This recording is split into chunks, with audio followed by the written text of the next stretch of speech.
Hi everyone, welcome to a headstand practice. I'm here with Sophie Dear. We have been practicing yoga together for the last couple of months, and one of my first goals when I first met Sophie was that I really wanted to be able to do a headstand. I just couldn't do it at all, and with a few amazing tips that Sophie has given me, I could do it. And it has taken, I'd say, a good couple of weeks to be able to actually get up, but now it feels so great, and I wanted to share all of her amazing tips with you.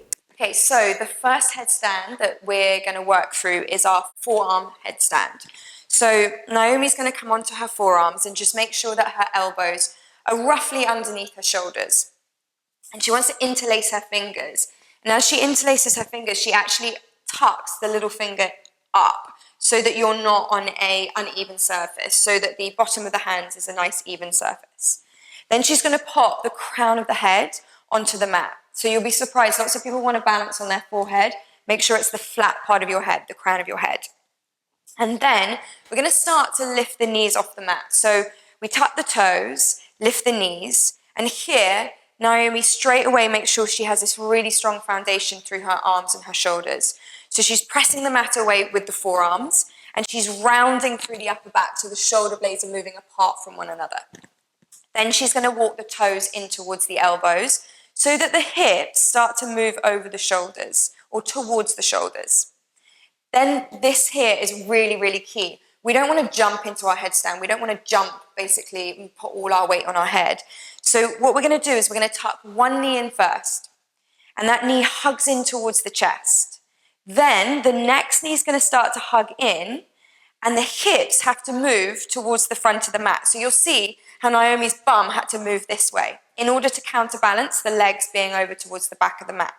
Make sure you get to this point and hold. This is the hardest point to be at.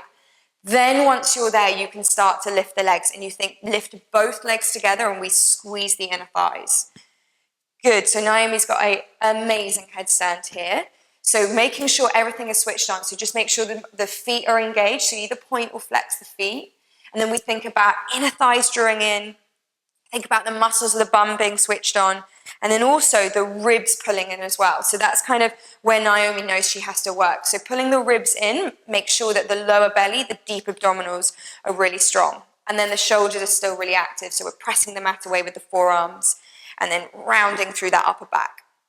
Okay, so to come down is quite hard, but what we want to do is get Niomi to move the hips again to the front of the mat. And then that helps you counterbalance as you come down. As soon as you get down, we come to child's pose. So, really important thing just to kind of remember is this counterbalance. And I know Niomi will agree with me that when you get the hips moving towards the front of the mat and you create that counterbalance, you become a lot lighter in the body.